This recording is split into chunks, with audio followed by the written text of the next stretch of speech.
Welcome to Our Girl Relationships. On this channel, we talk about problems people face in their day-to-day lives. Let's start with a video. For some background, my mother married my stepdad when me and my stepsister were roughly 5 years of age. As we both shared similar hobbies such as being into sports, getting along had always been easy. We both have always had a decent relationship and spent a good chunk of our time together. However, as we grew older, specifically being in high school, my stepsister started seeing relationships as a competition. She always tried to one-up me by comparing the guys we dated, how many guys we dated, how many guys hit on her compared to me, and such. This was bothersome because I had no interest in comparing our love lives, and whenever I brought it up to my mother or stepdad, they shut me down, saying that it's just normal teenage banter. So I would just ignore whenever she made snide remarks like these. And now that I think of it, I should have stood up for myself, as these remarks continued to grow from high school to our college days. I met my boyfriend during the end of junior year of college at a mutual friends party. We instantly hit it off. It felt like our personalities, humor, values, and everything blend together perfectly. And so we started hanging out with each other intensely, and with time, we fell in love with each other's presence and started going out. The first time I realized my sister knew my boyfriend, at that time friend, was when I introduced him to her during our initial days of seeing each other. My sister told me that they knew each other pretty much since the start of the college year, as they shared multiple classes together. This made me happy to know that my boyfriend and my sister got along well together, and my sister seemed happy for me too, which made me believe that she grew out of her high school phase and her comments were truly just teenage banter, not knowing that her worst was yet to come. As years passed by, me and my boyfriend kept dating each other, and my sister continued seeing a few people here and there. Now, we're in the last year of our undergraduate degree. After dating for about 3 years, my boyfriend and I decided to take the next step of our relationship by getting engaged. Words could not describe how full of joy I was at this relationship, because it meant so much to me. To share this news of joy, I decided to visit my family along with my boyfriend. This isn't the first time that we have had a family dinner with my boyfriend. He has been invited for family events a couple of times now, and so far, things have been nothing but pleasant. So when my stepsisters started nitpicking little things about me throughout the afternoon, all the way throughout the dinner, it created an awkward tension which no one was ready to accept existed in the room. The straw that broke the camel's back was when my sister told my boyfriend how he should think twice before getting married to me to make sure that he wants to be seen in public with a girl like me, and started laughing as if it was something remotely acceptable to say to a newly engaged couple. This comment clearly upset me to the point that my boyfriend had to tell my sister to tone down the jokes. What shocked me was my mom accompanied her laughter and told my boyfriend that my sister isn't wrong and that he should really reconsider. I stayed quiet because this was unlike them. My mom would often pick my sister's side over mine, but it was never as bad as this before. I genuinely believed that it was the wine and they were just going overboard with the jokes. So after dinner, left quietly along with my boyfriend. When I got to my apartment, however, my phone started blowing up with calls from my sister. I wasn't in the mood to talk, but seeing about 10 missed calls had me worried enough to give her a call back, and what I was greeted with was horrifying and something I wish I had never heard.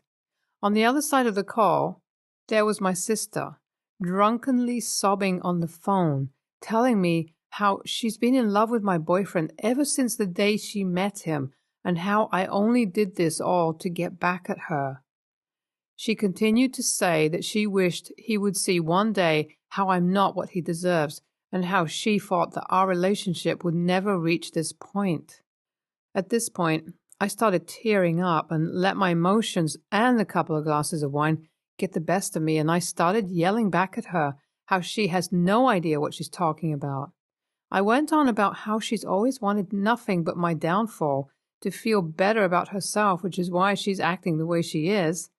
And to my utter disbelief, at that moment, my mother snatched the phone away from my stepsister and started yelling at me how utterly ashamed she is of me and how she wants to see me as soon as possible to sort this situation. I am devastated as I type this out. Although I knew my mother sided with my stepsister more than she should have, I did not know that she could stoop this low. I'm too nervous to tell my fiancé anything yet because I don't want him to go through any stress above his studies and work. Hi all, here's an update. I decided to go talk to my boyfriend before saying anything to my mom and stepsister because you guys rightly pointed out that my stepsister is creepy, obsessive, and my mother is enabling her behavior. So that's what I did. I decided to visit his apartment after classes to sit him down and explain everything to him because he deserves to know about this situation, as it revolves around him as much as me. When I told him about last night, he was just as shocked and disappointed as me. He revealed to me that there were times that she'd be overly touchy and nice to him during classes or when hanging out with mutual friends from class. She would also drunkenly text him at times. He continued to say that it made him uncomfortable, but he chalked it up to her being a clingy person. I apologized to him on her behalf because I believed the least I could do for dragging him into this mess of a situation. Being the amazing person he is, he told me I could mend things with them if I wished to, and he'd still support me through it. I definitely need to go over the fact that if I actually want a relationship with them or not, because after this situation, I don't believe I can look at my mother and stepsister in the same light. I decided to visit my parents' place the same day to talk to my stepsister and mom. When I got there, I was shocked to see not only my mom and stepsister, but also my dad and grandparents from my mother's side all together waiting for me. That was the moment I realized I had to go no contact with this family, as I knew exactly what was coming my way. As soon as I walked in and the awkward moment of silence ended, my grandma started the conversation by berating me for being a trouble to my mother and causing so much pain to my stepsister just for expressing how she felt. My mother added how she was disappointed in me for not understanding my sister's side and how she believed that although my sister said all those things, she loved me enough to never hit on my fiancé. This was enough to enrage me to a point that I went off on them about how they are out of their minds for even thinking that this behavior is anywhere close to acceptable and appropriate. I went on to tell them that not only were they disinvited from the wedding, but also I was going no contact with them until they came to their senses. The room turned silent, and all my mom could utter were a few words of denial, because, of course, she couldn't believe that I was standing up for myself and not letting them walk all over me. I am home as I write this, while my amazing fiancé made me a cup of coffee. This still feels very fresh, and I'm going to enroll myself into therapy to get over all the trauma my family put me into all those years. Your family is filled with terrible people, but the real a-hole, the whole story is about the mother. No wonder why OP's stepsister turned out to be this way, since the mother enabled her behavior so much. It's very sad to see her stand up to her new family while completely ignoring you. And when you're clearly the victim of this situation, I can only imagine what your family must have put you through all these years. I'm sorry you have to go through this, OP, and congratulations on the engagement. What kind of mother allows her child to fall in love with their sibling's partner? Your family is very toxic and biased, OP. I'm glad you have your partner at least. Better to have no family than a family like yours. I hope cutting them off will bring you some peace of mind. Next story. I love my mother-in-law, and she loves me for her son, Jack. Father-in-law is not Jack's bio dad, but has been there since he was 2. He has 3 bio kids and 4 grandkids that he worships. Father-in-law will get on FaceTime 4 times a day just to say hi to them, etc. It's sweet.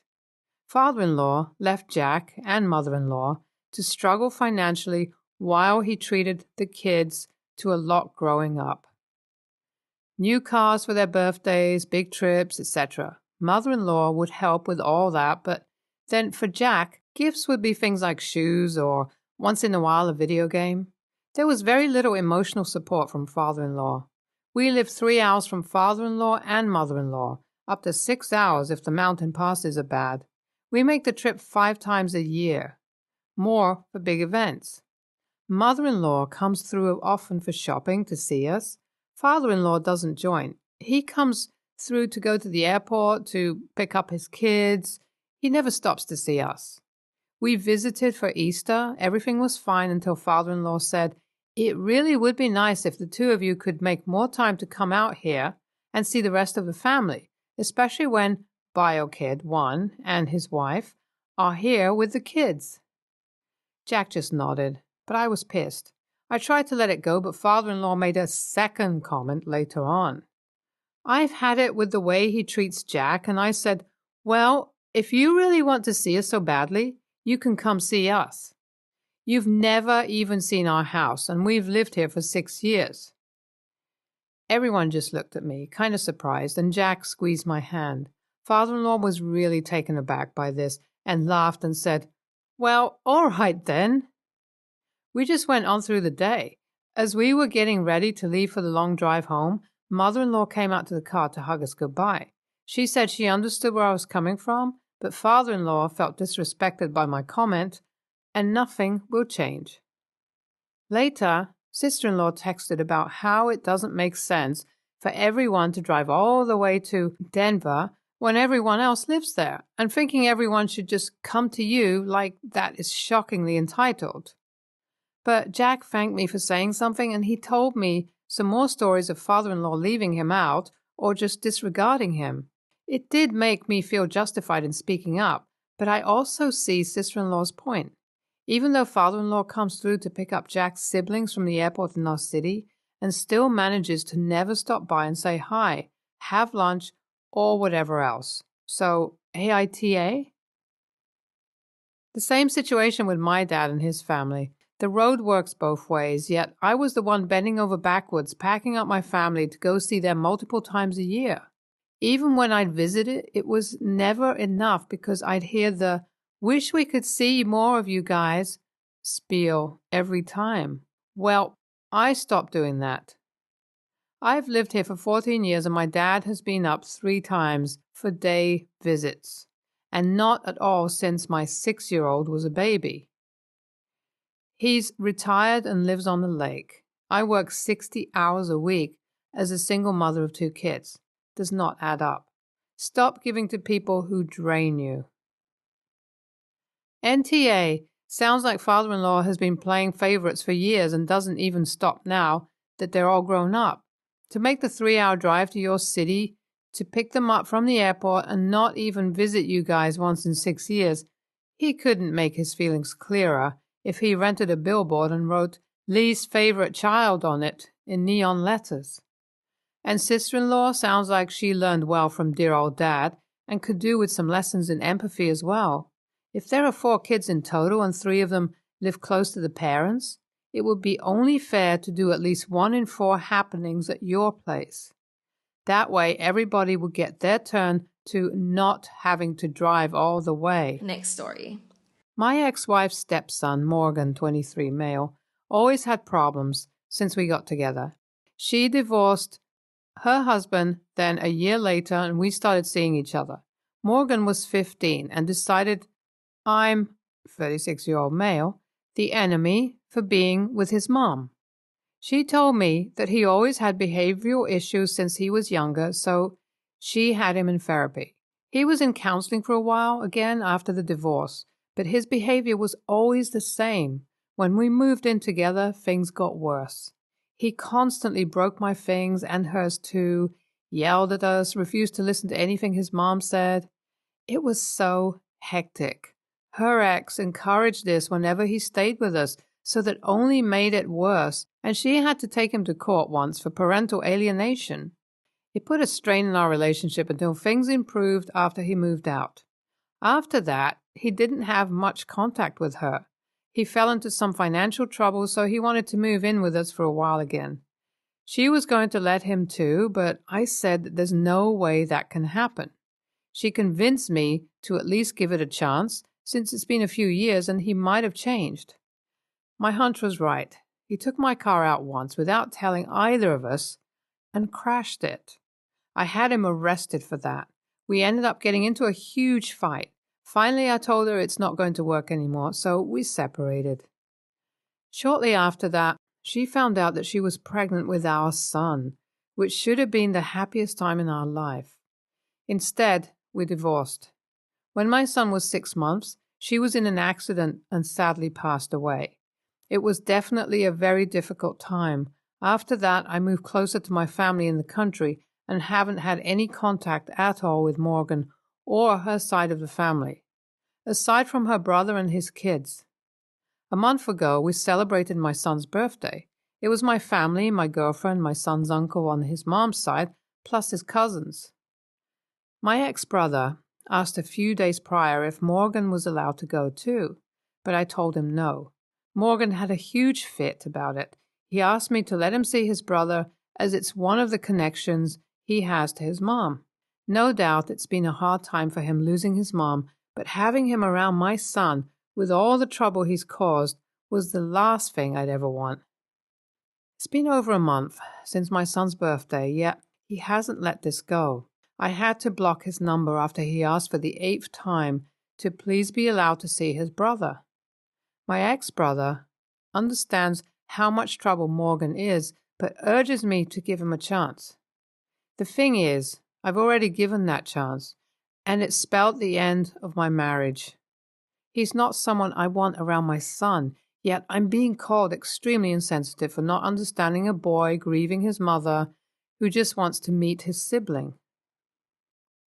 The only one in support is my girlfriend and family, but obviously there's some bias there, so I want to know what others think because I really don't see how I'm wrong here. NTA, Morgan doesn't seem to have changed after all these years. It also doesn't sound like he has even tried to make amends with you, but is instead demanding to meet your son to satisfy his own needs. Without any indication that Morgan regrets his previous actions, you aren't the AH for not wanting him to meet your son. 1, he is not entitled to use your son as an emotional support tool. 2, he has taken enough from you. He has no standing to demand more. NTA, his flipping out when you said no tells you everything you need to know. If he really wants to meet his half-brother, he needs to grow up, take responsibility for the harm he's previously caused, apologize, and demonstrate that he can behave appropriately. You're absolutely right that you've already given him a chance. If he wants another one, he has to show he deserves it first.